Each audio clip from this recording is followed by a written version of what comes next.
Hello, fellow grievers. Welcome back. This episode, I'm going to talk about healthy boundaries and healthy ways to take care of you, even when you're grieving. So, welcome back, friends. And this episode, I want to talk about how to have healthy boundaries and how to take care of you, because this is one of the things that comes up a lot for my clients, a lot. And it's probably one of the main things that steals our peace, it steals our joy, and even the moments that we could have peace or joy amongst grieving, it kind of feels sucked out because we are so exhausted. We're so busy taking care of everybody else that when we do get a moment to ourselves or to do something different or special or fun, we don't even know. It feels like a panic almost because you have to make one more decision. So I wanted to talk about that today. I hope that you leave this episode having some really good practical tips on how to start taking care of yourself.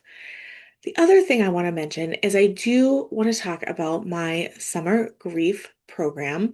It's three very short videos. It's at a super reasonable price. You get them for $17. And it's almost cheaper than a cup of coffee at Starbucks. I mean, not quite, but almost. Things have gone up. Okay, so in this, you will learn how to do this more directly to really sit with feelings and you have a good summer. I know that it starts to feel like, well, summer's already done. I'll focus on when the school year starts again, or maybe when fall starts. But what I find all the time is that we are good at putting things off, and there's never going to be a perfect time. So I want you to start saying yes to yourself, and I'll put the link in the notes below. But you can find it on catholicgriefcoach.com to get that summer course. Again, they are super short videos because I know everybody's super busy. I wanted it to be something where you could watch it like and listen as you're driving and on the go. So I made that for you guys. So go grab that there. Now, today's topic about how to take care of yourself when everybody else is needing things around you. So I have found that one of the biggest ways that in my grief that I would stay stuck is not even knowing what would help me. Not knowing because my husband would ask, like, well, what do you want from me? I'd be like, I don't know, but not this. And my family and friends would be like, hey, if there's any way that we could help. And it'd be like, okay. And it would be as far as the conversation would go because I wouldn't know what I needed help with. And then what would happen is when people would ask me that, I would feel so overwhelmed. And then I would feel guilty because typically I would be upset that I don't even know. I don't even know what I need. Another thing that would happen is I would be so hurt that my husband didn't know what I needed that then, I would not behave the nicest. I would I would try to explain to him and he wouldn't be able to understand what I meant because I didn't know what I meant. And I would just get more flustered and more upset until finally I raised my voice and then we're yelling at each other and then we're just like, fine, I don't even want to talk to you right now. I don't want to see you right now. So just knowing that like it can escalate kind of quickly when it comes on. And I started to realize like, oh, I don't know myself anymore. And that was one thing that was pretty eye-opening to me because I thought I knew what I liked. I always felt like I was fairly independent. I was like a go-getter. It's like I make decisions pretty quickly, and it felt like all of that was stripped away when I was grieving so heavily. And it doesn't even, wouldn't even say it has to be like a really heavy grief. It can just be like, it just feels like one more thing. And so maybe your grief includes a child who has a diagnosis that everybody is trying to manage and is taking a lot of energy trying to get it under control or figured out. Maybe it is somebody is actively dying or in the stages of dying, and so that's taking a lot. Or it could be a diagnosis that is more drawn out, like Alzheimer's, where it just feels like it's never going to end. And so what I found is that, again, I didn't even know myself.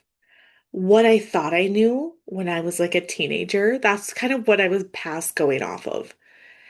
And I realized, like, oh, once I became a mom, once I got into my later 20s, early 30s, now I'm almost to my 40s, my perspective changes. And my likes and my interests have changed, as they should, because I shouldn't be the same as I was when I was 17 or 18. And so once I realized that, I was like, oh, like there's nothing wrong with this. I just need to figure it out again. I just need to get a little curious and pay attention to what I like.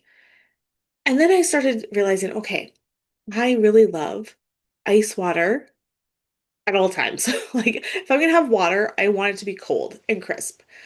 I really like peppermint flavoring. I really like having a bunch of pillows in my bed. I really love, my husband got me a heating pad for Christmas. I really love being able to sit down in my recliner and turn that on no matter what time of day. So I have that warmth on my back. I really love reading. I would read all day, every day, probably, if I could. I also really love stupid things like The Housewives of Beverly Hills and The Housewives of the OC. I don't get into all the Housewives series, but those are two of my favorites that I've been watching for a while now, and I just love it. I just feel like I can check out. Their drama is so beyond what I deal with that it just feels light to me. And so I really enjoy that.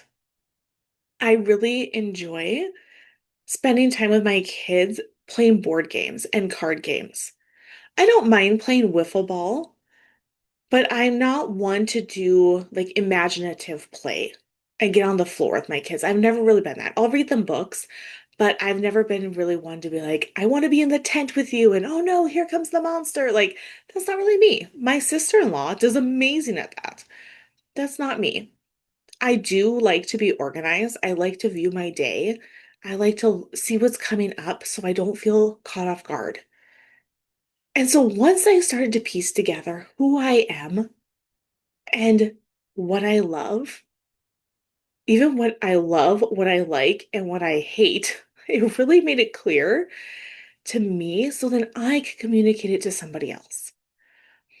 And so I want you to do that. I want you to make a list of 20 things that you love. And it can be down to anything like, I love to chew gum. I love movie theater popcorn, right? Like simple, basic things. I love getting my nails done. That's one that does take more time and is more of an expense. That's one that I'm not going to do every day. But as I started to realize this, as I started to sprinkle in these little things almost every day, because ice water is a really easy one that I can do every single day, hands down. So as I started to do these things, at least one every day for myself, I started then to be like, oh, what else do I love? And I started to see more and more things. So now when my husband's like, well, where do you want to eat? I'm like, oh, here's three options that I wouldn't mind because I know what I would eat there. What do you want to do for a date? Okay, well, here's what I'm feeling today. Here's what I like. Now, the healthy part of it comes in when we want to know also that I don't want to always have it be about me, right? Sometimes I'm not a huge fan of baseball games. I find them pretty slow, kind of boring. So if it was up to me, I would bring a book and I would read. But I know that my husband really loves it. That's one of his favorite things is being at a baseball field. And so I know that that's important to him. And so then when I'm there, I really try to be present as well. I might not know all the players. I might not know, like I know the basics of the game, but it doesn't really matter to me what his stats are for the year and all those things. So knowing that though is like, okay, yes, I'm still choosing to do that for my husband because I want to. It doesn't feel like something I'm forced to do. It doesn't feel like one more thing on my to-do list. And then I would challenge you, if you have children, to look at the same thing. We can get so bogged down in the sports, in what they should be in how early they should be in them. And I just want to give you permission to look at that and say, but why are we doing this?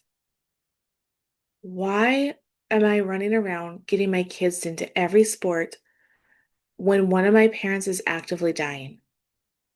Maybe for this season or even this semester of the season, we're going to opt out. They will not be that far behind on the sport, right? Like, because I think we think like everybody's doing it, so we need to. And I just really want you guys to see, like, I want you to pause and ask yourself, if we're going to do it, why are we doing it? Do we like doing it? Does it work for our family? We have 6 children. It is some days physically impossible to get everybody everywhere when they need to be there. And sometimes it works out like, yep, there's going to be 2 overlaying days. We can ask for help for those days. But if it's going to be every single day for 6 weeks that we cannot be everywhere at one time, then no, I'm not going to do it. We are going to have to make choices. And I might feel uncomfortable. I might feel some guilt around that. But ultimately, I know that that's what's best for our family at that time. So I just want to encourage you to slow down, to ask yourself, like, what else can I do for me? What else? What other little simple things? Maybe I'm busy packing the kids' snacks. What if I pack myself a snack? What else? What else? How can I make this easier? And then on the flip side, what can I eliminate or pause during this season of life while so and so is really having a hard time with this diagnosis, while we're taking more on to help, our aging parents or our neighbor or whoever. Okay. So I really want to, one, give you guys some practical tips on how to find what you love and enjoy. And two, to give yourself permission to stop and reassess during this seasonal life. Because another thing is that we always feel like, okay, but like we can never go back again. It's like, that's not true. I had to pull my daughter out of dance for about a year and a half because we moved. And she started back up again and she jumped right back in and it was just fine. She had to make some new friends because it was a new class and that was a little hard for her, but we were able to talk through it. And it gave her more opportunity to learn new kids.